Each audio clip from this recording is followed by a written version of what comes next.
जी का हो? अरे हाँ सोनरा बोलत रहे हो कुछो करे क्या सुधार ले क्या लला हाँ अरे तो नहीं आले तो कुछ कहले सका। सुना का कहत रहला अरे हम के मारे लताना अरे सोनार बलमा हम के मारे लताना अरे सोनार बलमा कहली अइला झुलानिया उधार बलमा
शीशी लगावाला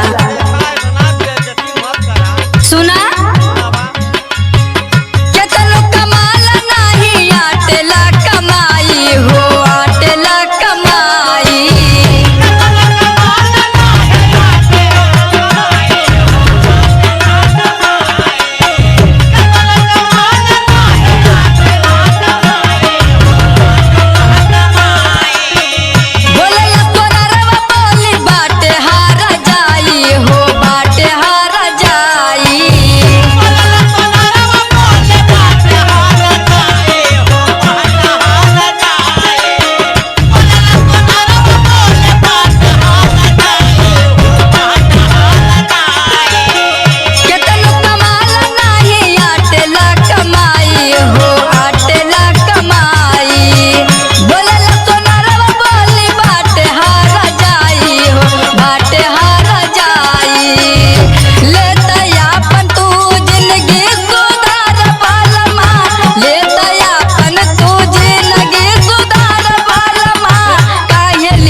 झुलन के उधार बाड़ी कैसे चुकाई बहू कैसे चुका